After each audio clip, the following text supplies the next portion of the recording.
హైదరాబాద్లో press meet పెట్టించింది కానీ ఆ ప్రెస్ మీట్లో అవినాష్ గురించి మాట్లాడాల్సింది కానీ అన్నీ మీరు చెప్పినట్లు చేయాల్సింది వచ్చింది కదా. అప్పట్లో మిమ్మల్ని అంత గుడ్డిగా నమ్మినాను. అది గ్రహించి నేను చేసిన తప్పును నేను సరిదిద్దుకునే సమయం వచ్చింది. ఇప్పుడు నేను చేసే ఒక ప్రయత్నంలో అది కూడా ఒక కారణం.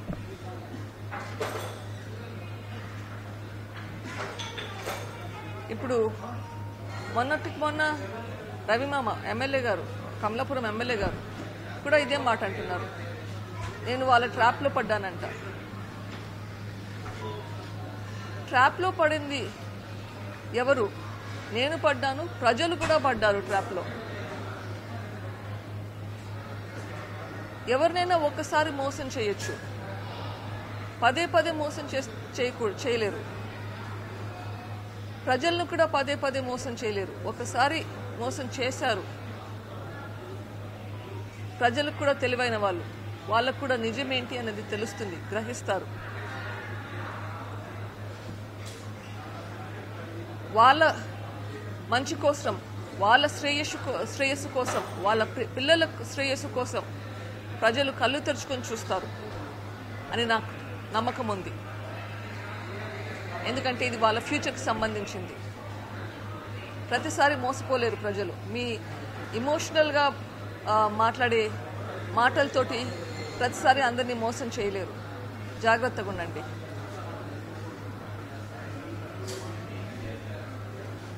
హైదరాబాద్లో కానీ కడపలో కానీ నేను కొన్ని పాయింట్స్ రేస్ చేశాను. అన్నగా నాకు ఆన్సర్ చెప్పకపోయినా పర్వాలేదు, కానీ చీఫ్ మినిస్టర్గా మీకు దానికి రెస్పాన్స్ ఇవ్వాల్సిన బాధ్యత ఉంది. మళ్ళీ గుర్తు చేస్తున్నాను కొన్ని ఇష్యూస్. దేవుడికి తెలుసు, కడపలో ప్రజలందరికీ తెలుసు ఎవరు చంపారు అని చెప్పారు. ఇప్పుడు కడపలో ప్రజలంటే మీరు కూడా ఒకరు కదా. పోనీ మీరు కడపకు సంబంధించిన కాదనుకున్నారా? సో కడపలో ప్రజలకు తెలిసిందంటే కదా మీకు కూడా తెలిసినట్లే కదా ఎవరు చంపారు అని. అట్లా ఎవరు చంపించారు అని కూడా తెలిసిండాలి కదా. మరి అది ఎందుకు బయట పెట్టడం లేదు? ఇది చెప్పాల్సిన బాధ్యత మీకుంది చీఫ్ మినిస్టర్గా. అవినాష్ని కాపాడుతున్నాడు అని చెప్తున్నాను. ఎందుకు కాపాడుతున్నారు ఇది చెప్పాలి. ఈ ప్రశ్నకు జవాబు రావాలి. అవినాష్ గురించి ఇన్ఫర్మేషన్ బయటకు వస్తే ఇంకా వేరే ఏమేమి వస్తాయని భయపడుతున్నారా? అంత భయం ఎందుకు మీకు? ప్రజలు అర్థం చేసుకోవాలి ఎందుకు భయపడుతున్నాడు.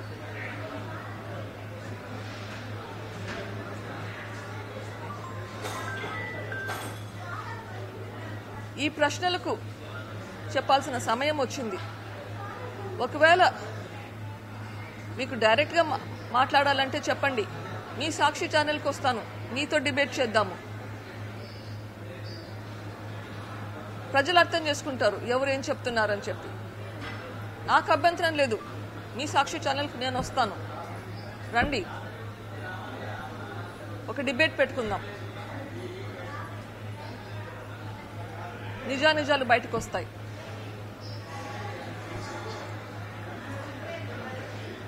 ఇంకొకటి ముఖ్యంగా, ఈరోజు ఇడుపులపాయలో షర్మిల గారు పోటీ చేయబోతున్నారని అనౌన్స్ చేయడానికి ప్లాన్ చేస్తున్నారు. I congratulate her. మా నాన్నగారు తను ఎంపీ పోటీ చేయడానికి అని చెప్పి శ్రాయశక్తులా ప్రయత్నించారు. ఆ ప్రయత్నంలోనే హత్య చేయబడ్డాడు. సో ఈరోజు తను ముందుకెళ్ళి అది చేస్తుంది అంటే అది చాలా నాకు చాలా ఇమోషనల్గా ఇట్స్ వెరీ ఇంపార్టెంట్ మూమెంట్. తనకు సంఘీభావం చెప్దామంటే కూడా చెప్పలేని పరిస్థితి ఎందుకంటే నేను ఈరోజు కోర్టుకు రావాల్సింది వచ్చింది.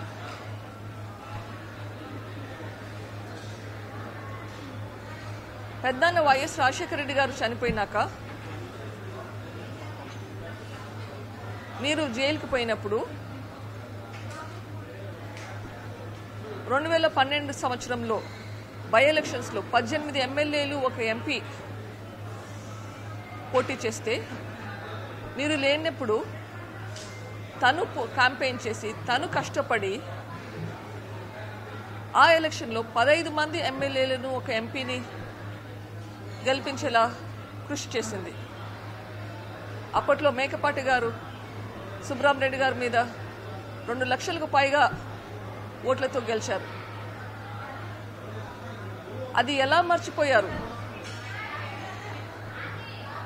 తర్వాత మీరు జైల్లో ఉండగా మరో ప్రజా ప్రస్థానమని ఎండనక వాననక నెలలు తరబడి ఇంట్లో లేకుండా పిల్లల్ని ఇంట్లో వదిలిపెట్టేసి మీ పార్టీని నిలబెట్టింది. కానీ అంత కష్టపడి నిలబెట్టినాక మీరు జైలు నుంచి బయటకు వచ్చాక తను ఇంకా పవర్ఫుల్ అవుతాదని భయపడి మీరు తనను పక్కన పెట్టారు. అన్న కోరిక మీదుగా తను గమ్మునుండిపోయింది. ఎప్పుడైనా కానీ మళ్ళీ మీరు పిలిచినప్పుడు వస్తుంది, మీకు హెల్ప్ చేస్తుంది. మళ్ళీ 2014 ఎలక్షన్లలో క్యాంపెయిన్ చేసింది మీకోసం. 2019 ఎలక్షన్లలో బాయ్ బాయ్ బాబు క్యాంపెయిన్ అందరికీ గుర్తుంటుంది. ప్రజల గుండెల్లో బాగా నిలిచిపోయింది. అట్లా క్యాంపెయిన్ చేసి మీ పార్టీని గెలిపిస్తే మళ్ళీ పక్కన పెడతారు. అది మీరు తనకిచ్చింది. ఇవన్నీ గ్రహించి నాన్న తనకి న్యాయం చేయాలని చెప్పి తనని ఎంపీ క్యాండిడేట్గా పెట్టాలని ప్రయత్నించినప్పుడు తనకున్న సపోర్ట్ కూడా లేకుండా ఉండాలి అని భయపడ్డారా? అందుకే నాన్నని లేకుండా చేశారా? అంత కిరాతకంగా హత్య చేశారా? ఇవన్నీ బయటకు రావాలి. నిజమేంటి, ఎందుకు చేశారు?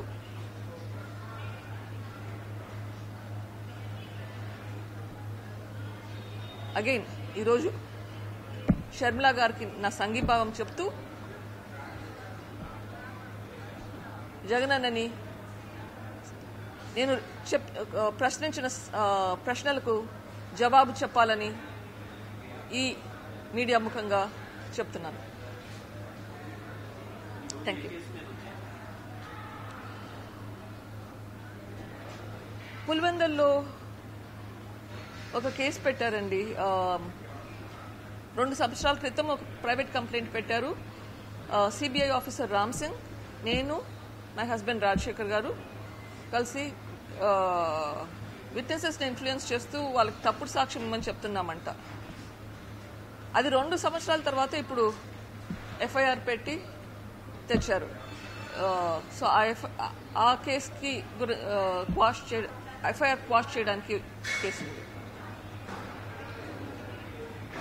సో దాని గురించి వచ్చింది.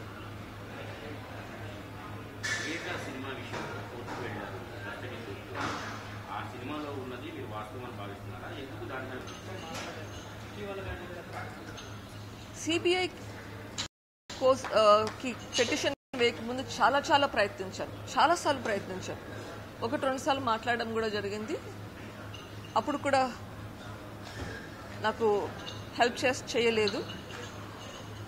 ఆ తర్వాత కూడా మళ్ళీ ప్రయత్నించాను మాట్లాడడానికి, కానీ అపాయింట్మెంట్ ఇవ్వలేదు.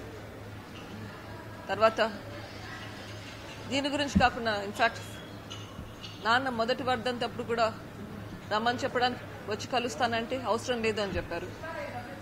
సో ఆ తర్వాత మళ్ళీ ఆ సందర్భం రాలేదు, మాట్లాడలేదు.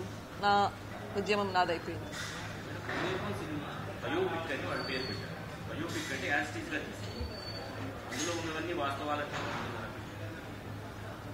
ఇది సిబిఐ ఛార్జ్ షీట్ ఆధారంగా చేసినారు అంటున్నారు. ఆబ్వియస్లీ వాళ్ళకి ఏం అర్థమైందో దాని ప్రకారం చేసుంటారు. అగైన్ దాంట్లో ఫైనల్గా ఏం చేశారో చూస్తే, ఎట్లా హత్య చేశారో చూస్తే,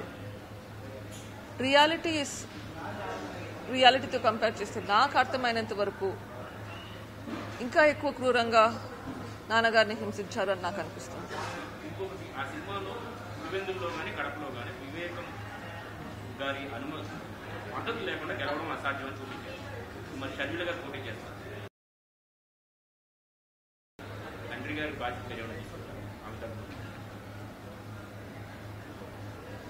బాధ్యత అన్నది పెద్ద పేరండి. నాకు అంత కేపబిలిటీ లేదనుకుంటాను. నేను చేయగలిగితే చేస్తూనే ఉన్నాను, కానీ అంతంత పెద్ద రెస్పాన్సిబిలిటీస్ చేయగలిగే శక్తి నాకు లేదు.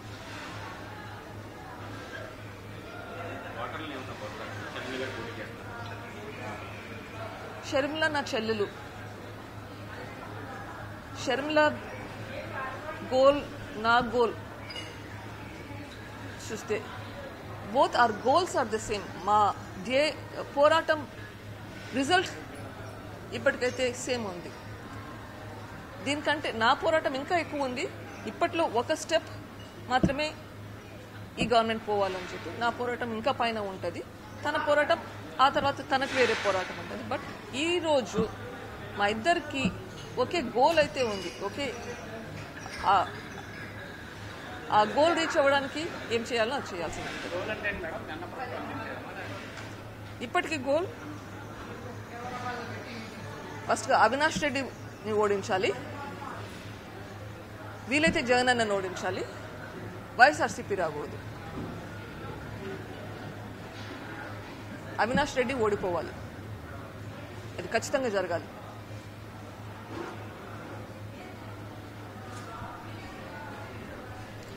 ఒకసారి అక్యూజ్డ్ అయి కన్విక్షన్ వస్తే రూల్ ప్రకారం 6 సంవత్సరాలు కంటెస్ట్ చేయలేరు ఎలక్షన్స్లో. ఇక్కడ ట్రయల్కే రాకుండా డిలే చేసుకుంటూ పోతుంటే అక్యూజ్డ్కి కన్విక్షన్ వస్తుంది. ఎప్పుడు వస్తుంది? ఆ కన్విక్షన్ వచ్చాక కంటెస్ట్ చేయలేని పరిస్థితి. సో ఇది సిస్టమ్స్తో ఆడుకున్నట్లు కాదా? అక్యూజ్డ్ అని తెలుసు, కన్విక్షన్ రాదు, కానీ పోటీ చేయగలుగుతాడు. రైట్? సో మనం సిస్టమ్స్ అన్ని డిలే చేసుకుంటూ పోతే, ట్రయల్స్ డిలే అవుతూ ఉంటే మళ్ళీ గెలుచుకుంటూనే పోవాలనా? అది తప్పు. న్యాయపరంగా కూడా తప్పే కదా. ఎగ్జాక్ట్లీ, నేరస్తులు ఉండకూడదు. తప్పించుకుంటూ పోతూ ఉంటే అట్లే ఇంకోసారి గెలుస్తారు, ఇంకోసారి ఎలక్షన్లో గెలుస్తారు. సిస్టమ్స్ని వాడుకుంటుంటారు వాళ్ళ ప్రయోజనాల కోసం వాళ్ళే.